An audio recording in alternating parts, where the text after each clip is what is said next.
نحمده ونصلي على رسوله الكريم اما بعد فاعوذ بالله من الشيطان الرجيم بسم الله الرحمن الرحيم رب اشرح لي صدري ويسر لي امري واحلل عقدة من لساني يفقهوا قولي۔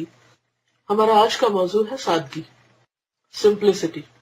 مومن وہ ہے جو خدا کو پالے۔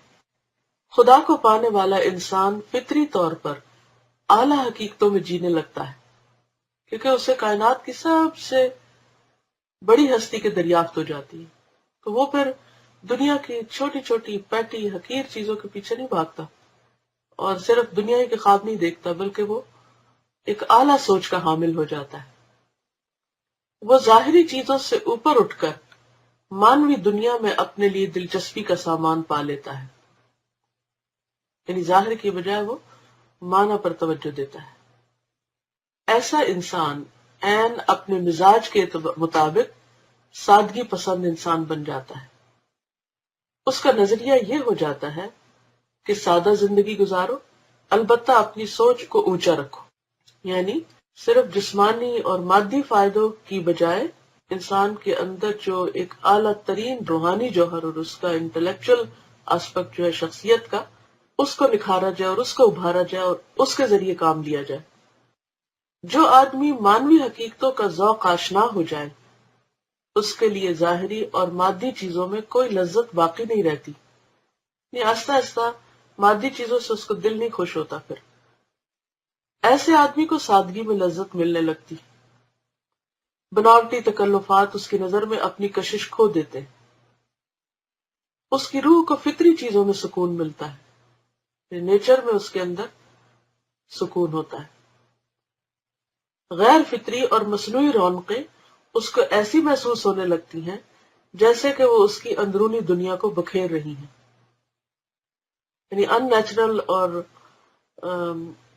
آرٹیفیشل چیزیں جو ہیں وہ اس کو پسند نہیں رہتی، پھر اسے لگتا ہے جیسے اس کے اندر ایک انریسٹ ہو گیا ہے ان چیزوں کی وجہ سے، جیسے کہ وہ اس کے روحانی سفر میں ایک رکاوٹ ڈال رہی۔ سادگی مومن کی طاقت ہے، وہ مومن کی مددگار ہے۔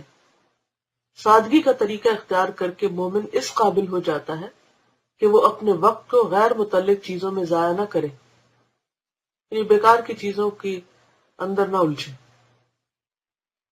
وہ اپنی توجہ کو غیر ضروری چیزوں میں الجھانے سے بچائے۔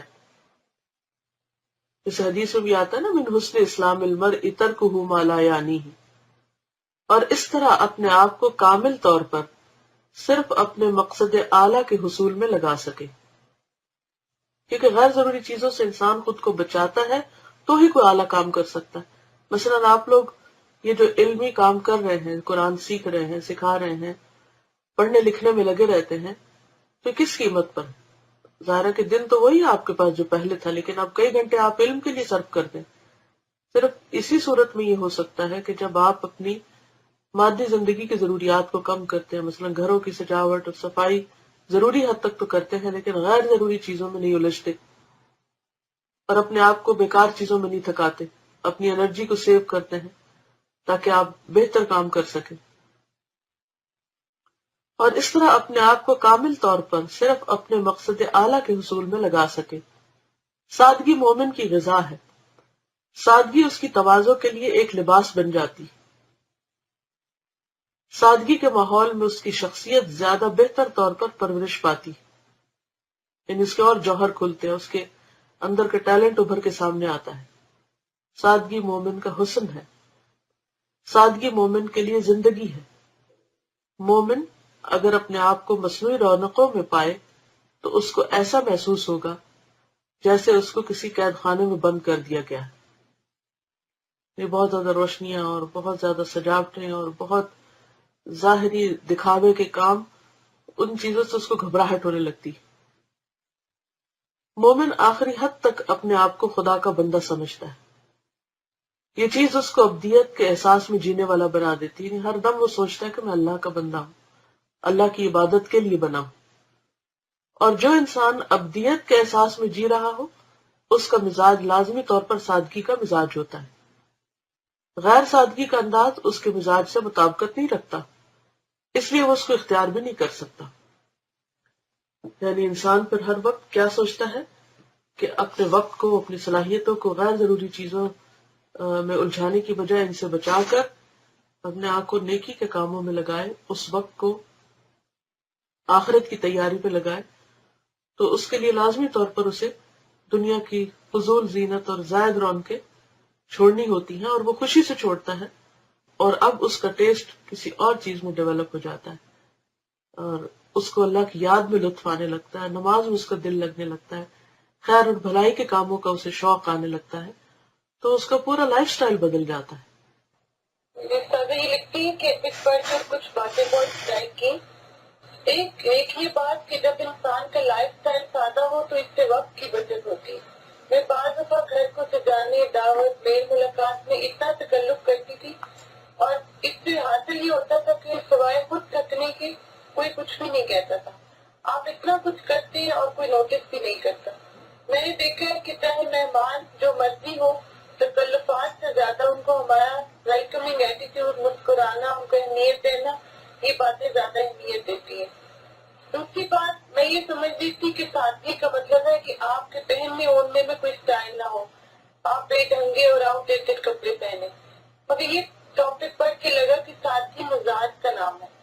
جب مزاج سادہ ہو تو انسان آٹومیٹیکلی ایسے کاموں سے بچ جاتا ہے جو بناوٹ، دکھاوا، دوسروں کو نیچا دکھانے، تکبر میں آتے ہیں۔ یہ بات مجھے بہت اچھی لگی کہ مزاج کو سادہ ہونا چاہیے، جسے ہم دوسرے معنوں میں ٹیسٹ بھی کہتے ہیں۔ اگر ہمارا ٹیسٹ سادہ، ایک پلیزنٹ شخصیت کے مالک بنیں گے، اور اگر ٹیسٹ سادہ نہیں ہے تو لوگوں سے ایکسپیکٹیشن بہت زیادہ رکھیں گے اور ایک دوسرے سے کٹ کے رہ جائیں گے۔ استاذہ اگر میری انڈرسٹینڈنگ میں کوئی غلطی ہو تو اصلاح کر دیں۔ نہیں، ماشاء اللہ آپ نے بہت ہی درست بات سمجھی ہے، اور حقیقت بھی یہی ہے، اور میری اپنی آبزرویشن بھی یہی ہے۔ ہم اصل میں جو چیزیں اہم ہیں بعض اوقات ان کو وہ اہمیت نہیں دیتے، اور جو غیر اہم ہیں صرف ظاہری اور بناوٹی چیزوں پر توجہ زیادہ دیتے ہیں، جس کی وجہ سے وہ حقیقی مقصد حاصل نہیں ہوتا، اور ہماری کوششیں اور ایفرٹس جو ہیں تو وہ بھی بیکار جاتی ہیں، کیونکہ ہم عموماً پرتکلف کھانے پکا کر یا بہت سجاوٹ کی طرف جا کر یہ سوچتے ہیں کہ لوگ اس سے خوش ہو جائیں گے، اور جب لوگ خوش نہیں ہوتے تو پھر ہم پریشان ہوتے ہیں کہ ہم نے تو اتنا کچھ کیا تھا اہتمام، لیکن وہ پھر بھی ناراض رہے۔ تو اس کے برعکس اگر آپ اہتمام کریں مگر اتنا ہی جتنا آپ کی ہمت اور توفیق ہے، اور ایک مناسب حد میں، اور باقی توجہ اور وقت جو ہے وہ انسانوں کو دیں، تو آپ دیکھیں گے کہ یقینی طور پر آپ کے تعلقات ان سے بہتر ہوں گے۔ تو جزاکم اللہ خیرا۔ اللہ تعالیٰ سے دعا ہے کہ وہ ہمیں بعمل بنائے۔ وآخر دعوانا ان الحمد للہ رب العالمین۔ سبحانک اللہم وبحمدک، نشہد ان لا الہ الا انت، نستغفرک ونتوب الیک۔ والسلام علیکم ورحمۃ اللہ وبرکاتہ۔ وعلیکم السلام ورحمۃ اللہ۔ جزاک اللہ خیرا کثیرا۔ وإیاکم۔